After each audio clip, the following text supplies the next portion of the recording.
Horizon théosophique, conférence sur le thème L'Atlantide, quelle vérité sous la légende? L'Atlantide, quelle vérité sous la légende?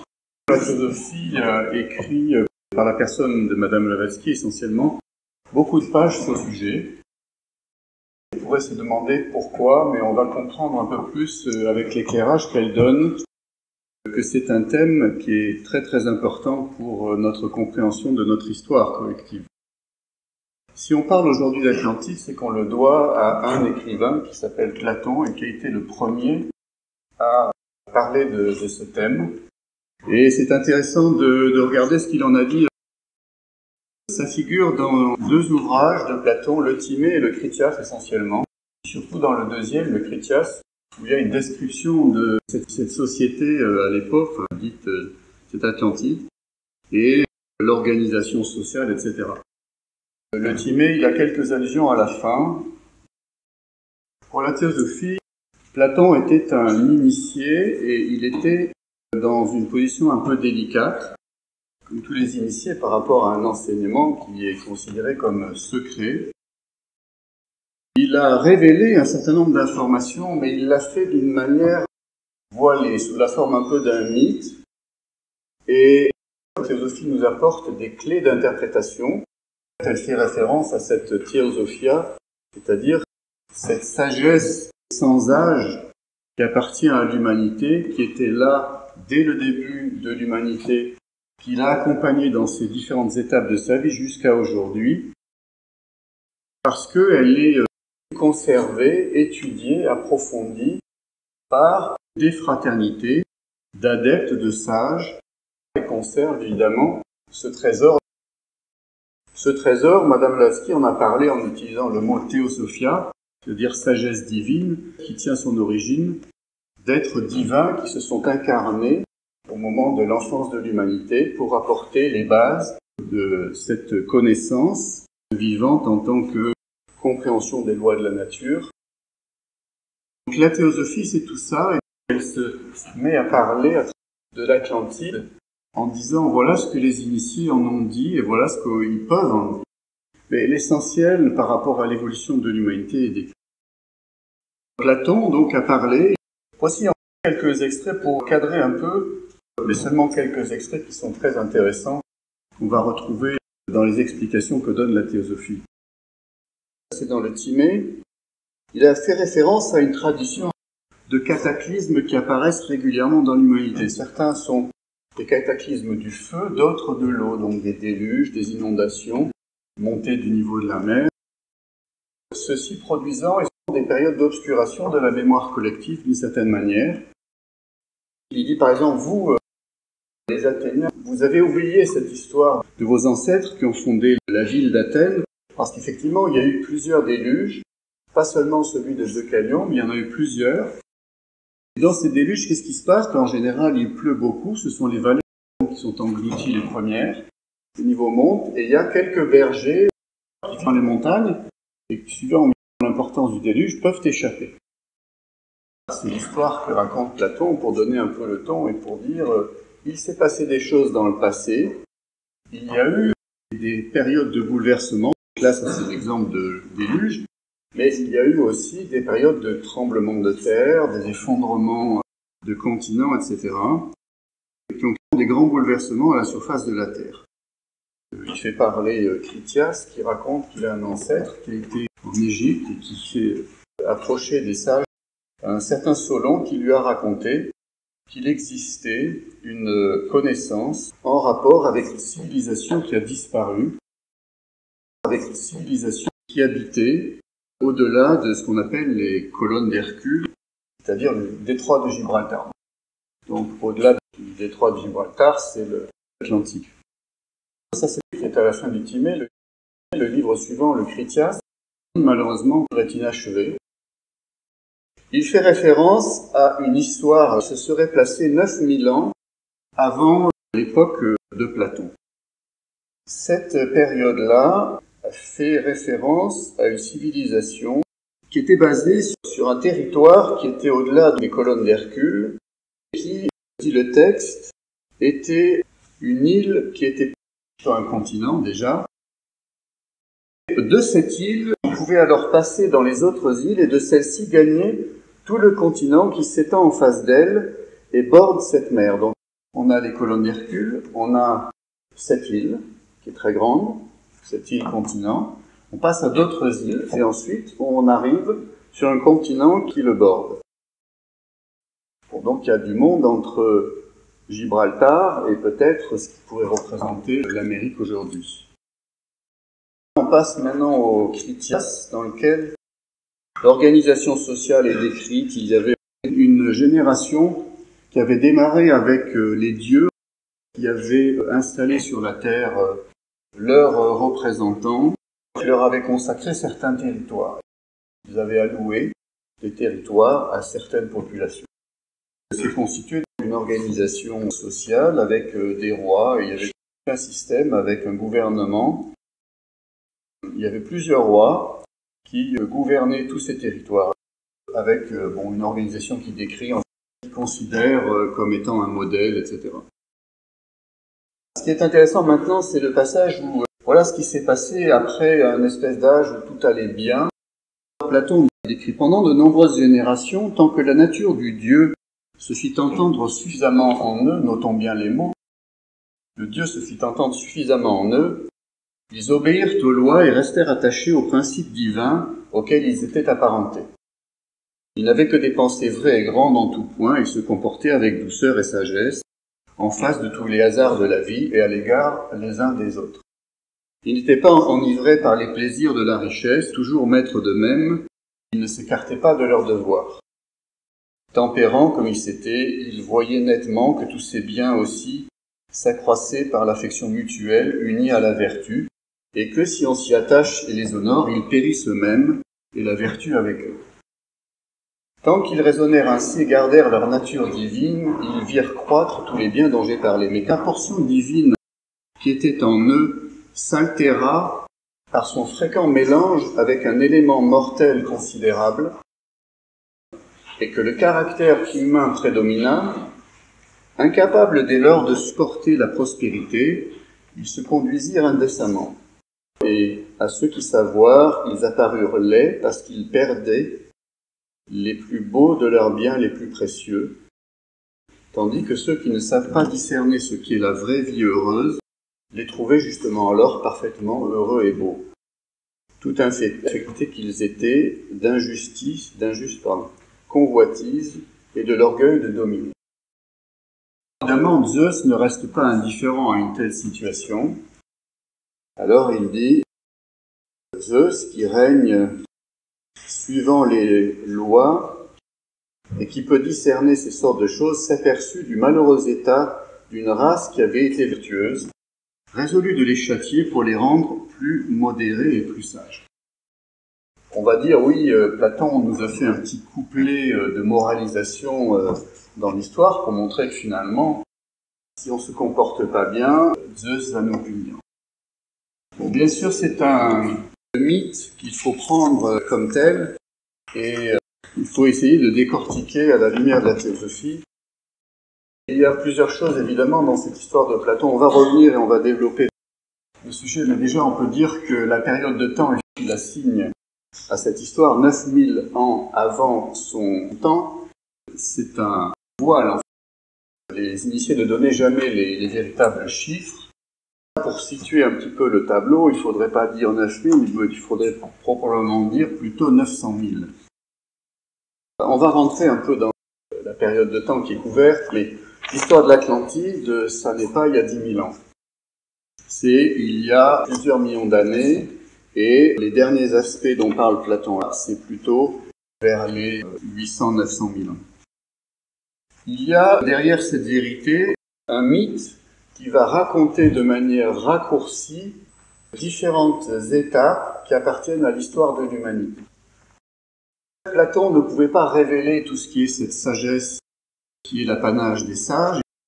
On pourrait dire cette connaissance que les sages ont de la véritable histoire de l'humanité dans le passé. Il l'a fait en condensant certains épisodes, en donnant les choses, en les présentant avec un certain tout, une certaine apparence, de manière à ne pas dévoiler vraiment les choses telles qu'elles étaient, mais à faire passer certaines idées. Évidemment, pour la théosophie, on peut parler de l'Atlantide, et Madame Blavatsky en a parlé beaucoup. Il y a cette génération de sages qui ont fait des observations, qui ont noté, qui ont vécu à travers ces périodes, qui ont laissé des témoignages qui se sont conservés jusqu'à nos jours et qui continueront. Évidemment, dans ces conditions qu'on peut parler de choses aussi anciennes que d'une histoire qui remonte à plusieurs millions d'années.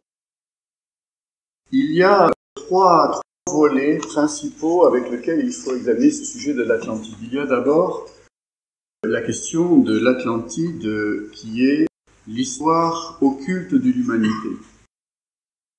L'humanité passée par des phases qui sont parfaitement en accord avec son programme et que la théosophie décrit dans ses grandes lignes. Il y a l'histoire du globe terrestre et des continents. C'est un deuxième volet, évidemment, qui est lié, parce que le globe terrestre connaît des bouleversements cycliques. J'ai parlé tout à l'heure de ce que disait Platon à propos du feu et de l'eau, mais on le retrouve dans les Puranas à satiété. Le hindouisme est plein de cette idée de déluge, de destruction par le feu périodique, qui correspond en fait au rythme de la vie de la Terre globalement, dans ses parties, dans ses continents, qui sont effectivement sujets à une activité périodique. De la même manière qu'un homme naît, qu'il grandit, qu'il se développe et finalement meurt en tant qu'apparition physique, corps physique, avec tout ce qui le soutient, qui va être réincarné après. De la même manière, les continents qui sont à la surface de la Terre, on pourrait dire ce qui est émergé, passent aussi par des phases de vie cyclique. Là, il faudra s'intéresser à cette période de l'Atlantide comme étant la partie émergée sur laquelle s'est développée l'humanité, puisqu'il s'agit de nous-mêmes dans notre passé, collectivement, attachés à ce continent qui était là où est l'Atlantique aujourd'hui, qui était le théâtre de cette phase de la vie de l'humanité. Il y en a eu d'autres avant, et il y en a d'autres qui sont apparus. Par exemple, ce que représente aujourd'hui l'Europe, le nord de l'Asie, d'une certaine mesure, et l'Amérique latine, l'Amérique, etc. Ce sont des phases qui sont émergées depuis la période de l'Atlantide et qui correspondent à des territoires en rapport avec la vie de l'humanité dans lequel nous sommes aujourd'hui, des territoires qui sont utilisés jusqu'à ce qu'ils arrivent à une certaine période et vont d'une certaine manière disparaître de différentes manières. Et ils auront rempli leur rôle et peut-être réapparaîtront un peu plus tard dans une phase ultérieure de la vie collective de l'humanité. Ce sujet contient ces deux aspects, et puis en même temps, il y a une troisième phase, un troisième facteur qui est prépondérant, c'est le développement spirituel de l'humanité. C'est un programme d'évolution, une destinée spirituelle, et donc un troisième facteur qu'il faut évoquer. L'Atlantide, si on doit en parler, on va dire c'est le continent qui est lié à cette phase qu'on appelle la quatrième race. On va expliquer. Le développement de l'humanité collective sur cette terre se fait en plusieurs phases, plusieurs vagues. Ces vagues sont comme le jour et la nuit. Elles sont d'une race à l'autre. C'est pas une race au sens ethnique comme on l'entend actuellement, mais c'est une forme d'humanité, on pourrait dire une vague d'humanité. Il y a évidemment un très grand recouvrement entre l'une et la suivante et la précédente. C'est-à-dire que l'humanité dont on parle aujourd'hui, c'est la cinquième phase, la cinquième race. Cette humanité est née avant que la précédente soit morte, disparue, parce qu'il y a un grand recouvrement dans la deuxième moitié de la vie de la précédente, a commencé à apparaître progressivement, correspondant, on pourrait dire, à un cahier des charges revu, pour tenir compte d'une nouvelle phase, d'une nouvelle classe, un nouveau programme, qui est notre humanité actuelle, qu'on appelle la cinquième race. Quand on regarde l'Atlantide, c'est la quatrième, inextricablement mêlée avec celle de l'humanité de la phase d'avant, c'est-à-dire la troisième race, qui était en rapport avec ce que Mme Blavatsky a appelé la Lémurie. et puis elle est inextricablement liée avec l'humanité actuelle. Il faut essayer de voir ça comme des grandes phases, une grande vague d'humanité, ensuite qui va progressivement abandonner cette forme, ensuite passer à une autre forme, etc. À chaque fois correspond des parties du globe émergées qui vont émerger, et à ce moment-là, ces formes d'humanité vont aller coloniser ces continents qui émergent, et ainsi de suite. Voilà, on simplifie, mais c'est l'idée qu'il y a association d'un continent ou d'un groupe de continents avec une phase de l'humanité. À quand remonte l'Atlantide pour la théosophie? Ça se mesure en millions d'années. Que l'humanité telle qu'on la connaît dans ces grandes phases, les humanités pensantes avec la conscience réfléchie depuis un peu plus de 18 millions d'années pour la théosophie. L'Atlantide, l'homme est déjà conscient en tant qu'humain dans un corps de chair et avec la conscience réfléchie. Où était située l'Atlantide? D'après ce qu'on peut comprendre, c'était pas très différent de ce que Platon dit, c'est-à-dire ce qui est aujourd'hui l'océan Atlantique. Ça s'est développé progressivement sur la base du continent ou de l'ensemble de terres émergées précédents que Madame Blavatsky appelle la Lémurie. La Lémurie, elle le situe comme étant quelque chose qui part de Madagascar, donc c'est-à-dire à l'est de l'Afrique, en allant plus à l'est, en dessous de l'Inde, qui continue jusqu'à Sumatra. L'Australie faisait partie de ce continent. Globalement, c'est dans tout ce qui est l'océan Indien et qui va vers l'océan Pacifique. Par exemple, l'île de Pâques, qui est entre l'Amérique du Sud et la Polynésie. Tout ça, ça faisait partie. Et apparemment, il y avait un morceau, peut-être en dessous de la Terre de Feu, le sud de l'Amérique du Sud, qui remontait dans l'Atlantique. Il y aurait un morceau commun, pour résumer, dans l'Atlantique, qui existait déjà du temps de la Lémurie, parce que c'était comme un genre de grand L, la patte remontée là où il y a l'Atlantique aujourd'hui. La Lémurie s'est fragmentée. Madagascar, l'Australie, ce sont des morceaux survivants, et la majorité ont passé sous le fond de l'océan. Ça s'est coupé, et par contre, l'Atlantique s'est construite à partir de ce morceau, qui a servi un peu de grosse partie initiale, et autour d'autres îles se sont émergées par les mouvements faits évidemment, surtout au niveau de l'intérieur de la Terre. La fin de l'Atlantide, suivant le schéma général que la théosophie donne, dans un sens n'a rien contre nature, mais bien au contraire, est réglé, fait partie du processus naturel. L'Atlantide a été séparée en morceaux il y a 850 000 ans jusqu'à à peu près 700 000 ans. Les derniers morceaux, ceux dont parle Platon, en parlant de quelque chose qui était 9000 ans avant lui, en fait, ça n'était qu'un dernier fragment au-delà du détroit de Gibraltar, sur lequel il a fait porter toute l'histoire. Il a tout confondu avec ce morceau qui a effectivement disparu, d'après les connaissances des maîtres, il y a environ 12 000 ans. Qu'est-ce qu'on peut dire de ces hommes de la quatrième race qui étaient nous-mêmes, encore une fois? Il faut évidemment revoir très rapidement l'humanité dans son développement et dans la formation, dans la mise en place des instruments du corps, du psychisme et du mental, de la conscience réfléchie, dont elle a besoin pour pouvoir être opérationnelle sur la Terre. Ceci s'est fait progressivement. Très schématiquement, on parle de 4 races pour arriver jusqu'à l'Atlantide. Il y a une première race qui est, on pourrait dire, très éthérée, etc., qui apporte une espèce de prototype, qui est porteur de l'expérience antérieure sur une autre Terre, etc. Et puis progressivement, les choses vont se condenser. De quelque chose qui est très éthéré, on va arriver jusqu'à quelque chose qui est ce qu'on appelle astral, dans le jargon de l'occultisme, et qui est donc quelque chose qui soutient le physique, mais qui est préparatoire dans l'évolution au physique. Et progressivement, la troisième race, qui est avant celle de l'Atlantide, était à la charnière entre un pôle spirituel et un corps qui était en train de devenir physique, mais qui ne l'était pas. On a parlé d'hommes qui étaient semi-divins. À la fin de la troisième race, il y a eu, pour l'humanité, l'éveil de la conscience réfléchie par l'intervention de ce qu'on qu'on appelle les fils de la sagesse, les fils de la lumière, qui sont un aspect en rapport avec une humanité émancipée.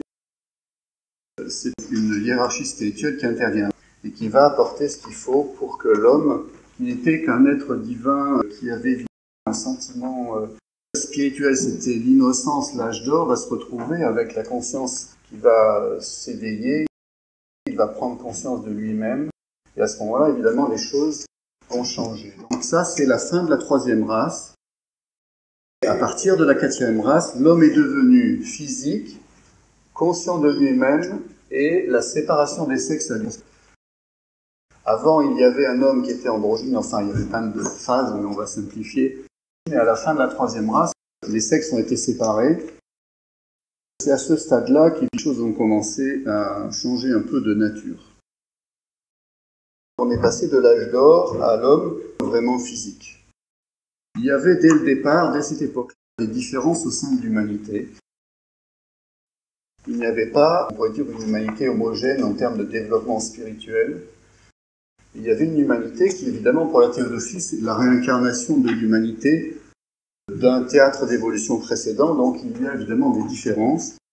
Il y a ce qui a servi de base pour développer ce qu'on appelle la race d'immortels, qui constitue le noyau d'êtres qui étaient des sages parmi les hommes dès la fin de cette troisième race, dès l'enfance de l'humanité, pensante, consciente. Ces êtres divins incarnés étaient à la base de la hiérarchie de maîtres de sagesse qui a depuis lors existé de manière ininterrompue. Les monades humaines qui étaient à moitié prêtes et qui finalement ont reçu à cette fin de la troisième race le facteur déclenchant l'étincelle pour devenir conscient d'eux-mêmes. Il y a une autre partie de l'humanité qui n'était pas prête, qui s'est trouvée éveillée mentalement que dans la race de l'Atlantide, des Atlantes. C'était une race qui était très grande, cette race des Atlantes. Deux exemples qui sont cités dans la Doctrine secrète. Il y a les statues de Mamian, malheureusement, qui ont souffert avec ces dommages qui ont été faits avec le temps, et puis récemment aussi. Ils sont en Afghanistan. Il y a 4 ou 5 statues, et qui représentent par ordre décroissant la première race, qui était complètement un prototype spirituel, très très haut. Au niveau des Atlantes, c'était des êtres qui représentaient à peu près 9 à 10 mètres de haut. On en fait que modestement, entre en moyenne 50 et 2 mètres. Ils étaient plus petits que la troisième race, qui allait dans un cycle décroissant. La cinquième race, c'est nous aujourd'hui. Il y a un autre témoignage, ce sont les statues d'île de Pâques qui font aussi à peu près dans ces hauteurs, entre 5 et 10 mètres, et qui représentent un fragment de cette civilisation qui a été conservée. On trouve dans toutes les traditions l'idée de peuple de géants. Évidemment, ces géants, c'était bien avant le peuple élu dont on parle dans la Bible. L'histoire que la Bible donne, qui a eu 6000 ans au maximum pour l'homme, évidemment, l'homme c'est des millions d'années pour l'homme conscient. Si on parle de l'homme avant qu'il soit conscient, les stades de préparation antérieurs, la lémurie, etc., c'est des millions, des centaines de millions d'années, évidemment. On retrouve dans toutes les traditions ces notions de géants, etc., qui sont des légendes, qui sont des mythes, qui font remettre en place, recoller au bon endroit du puzzle, et il faut les clés de l'ésotérisme pour le faire. Quelle était la religion de cette quatrième race? Là, les choses ont été différenciées suivant les êtres, suivant leur nature et suivant leur bagage karmique, leur histoire en fait, en tant qu'âme.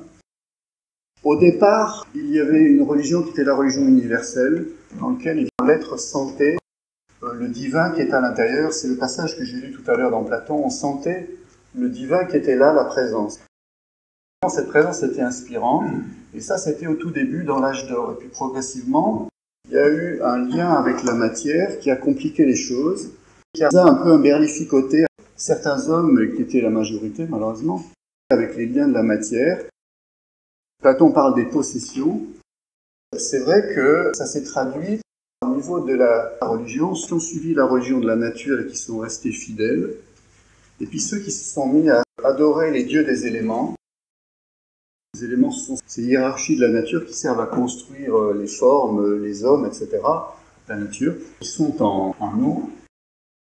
Ils ont progressivement dérivé vers un culte de leur propre personne, et c'est ce qui a donné naissance au culte phallique, avec la séparation des sexes, avec les statues masculines et féminines, et l'adoration déplacée, qui a créé progressivement beaucoup de difficultés. Il s'est passé une décantation tout au long de cette quatrième race. Ça représente à peu près 4 à 5 millions d'années, la vie de cette période qu'on appelle l'Atlantique. Sur cette période-là, c'est fait, avec le temps, une décantation de ce qui était déjà au départ. Et pour se terminer de manière assez problématique par rapport au programme général de l'humain. Et rapidement, il y a des difficultés qui ont été semées, qui sont en rapport avec le développement, dans ce contexte-là, de la sorcellerie, la magie noire. Il y a eu deux choses. Il y a eu des problèmes déjà liés à l'accouplement d'Atlante avec des femelles qui étaient des anthropoïdes ou des descendants d'accouplement contre nature qui avait eu lieu, mais disons à l'époque où les hommes étaient sans mental. En fait, quand il y a eu les sexes se sont séparés, les hommes se sont séparés, certains ont fait des accouplements entre femelles animales et humains sans mental. Et ça a donné des descendants qui ont été, cette fois délibérément, choisis comme femelles avec lesquelles ils ont fait des descendants dans le but d'avoir des êtres qui étaient des esclaves pour les asservir. Évidemment, il y a un abus de pouvoir de reproduction. Il y a un abus en termes moraux parce que c'est fait pour des fins égoïstes, en fait, pour dominer la nature, pour avoir une jouissance, etc. Ça s'est traduit par ce qu'on appelle l'obscurcissement et finalement l'atrophie du troisième œil. Il y avait dans la troisième race la formation des deux yeux physiques que l'on a, mais il y avait un troisième œil qui permettait la vision vers l'arrière. L'homme avait deux faces, l'avant et l'arrière. Et cet œil, qui est ce troisième œil, avait aussi des caractéristiques qui progressivement se sont recentrées. Il est devenu caduc du point de vue purement physiologique. Par contre, il a conservé une fonction au niveau du lien psycho-spirituel à l'intérieur du cerveau. Il a donné progressivement naissance à ce qu'on appelle la glande pinéale, au milieu du cerveau entre les deux hémisphères, et qui effectivement a une fonction particulière. Par exemple, dit la doctrine secrète, quand un adepte entre dans un état de transe, cette glande pinéale se met à enfler, à osciller, etc. Donc il y a tout un aspect occulte qui nous échappe, qui était porté par ce troisième œil. Et l'adepte contrôle le mouvement et ses actions. Ce troisième œil s'est obscurci. Pourquoi ? Parce que avec ces difficultés karmiques que l'homme a semées sur son chemin, avec ces problèmes qu'on vient d'évoquer là, sur la magie noire, sur l'utilisation de tous ces aspects-là de pouvoir de reproduction dans ces conditions-là, avec cet esprit-là, au lieu d'une utilisation normale, ça a amené une obscuration de la clairvoyance spirituelle, parce que c'est un phénomène qui est contrôlé par l'aspect spirituel de l'homme, et pas du jour au lendemain, mais progressivement, comme des petits cailloux, comme ça a duré 4-5 millions d'années, ça a fini par amener un obscurcissement et un héritage qui se transmet dans l'humanité d'aujourd'hui d'une glande pinéale qui n'est là que purement fonctionnellement et qui, à la limite, a besoin, pour pouvoir retrouver toute sa fonction, d'être développée par l'initiation. Ça a scellé la destinée, d'une certaine manière, de cette quatrième race. Quand on regarde les continents, ils ont une vie et une mort. Donc, l'Atlantide devait, en tant qu'espace pour supporter l'humanité, devait laisser la place et donc le repasser en partie, en totalité, au fond de l'océan. Bon, maintenant, ce qui était un processus naturel, c'est compliqué, et on raconte dans la doctrine secrète, la fin de l'Atlantide s'est faite sur la base d'une guerre de la quatrième race, une guerre qui s'était engagée entre ceux qui sont les justes et qui suivaient l'esprit un et la religion de la nature, qui est évidemment guidée, éclairée par les sages, qui représentaient peut-être sûrement moins que le tiers de cette humanité, et la grosse majorité qui suivait cette espèce de culte égoïste, et de religion phallique, etc., et qui s'est trouvée précipitée dans les eaux, il y a à peu près 700 à 800 000 ans, l'Atlantide a sombré. Ces magiciens blancs de la main droite ont fait en sorte que les magiciens qui étaient des sorciers de l'autre camp se trouvent piégés et que toute cette humanité-là disparaisse et qu'elle ne serve pas pour réensemencer l'humanité suivante qui devait se construire et qui était en cours de construction. Donc, ce qu'il sait, c'est qu'il y a une partie qui a été sauvée, qui a été guidée. Les sages, évidemment, connaissent, prévoient les phénomènes de claquetage de la nature. Ça leur a permis de guider, comme Moïse dans l'histoire de l'Exode, avant que la main de Zeus ou de qui on veut produise tous ces bouleversements, qui surprend les autres dans le sommeil et qui finalement fait périr. Ces sages ont amené ce qui étaient les héritiers de la 4e et qui devenaient les germes de la 5e, en dehors de ça, à cause du comportement de l'humanité dans cette 4e race. Pour terminer, on voit bien que l'Atlantide, c'est une histoire qui concerne collectivement l'humanité, qui est difficile simplement à résumer. C'est une histoire qui est très très importante et c'est pour ça que dès Isis dévoilé, Madame Lasky en a parlé. Ensuite, il y a eu le bouddhisme ésotérique où effectivement on en a encore parlé. Il y a eu beaucoup de passages qui donnaient des éléments, etc. La doctrine secrète, il y a peut-être des centaines de pages là-dessus.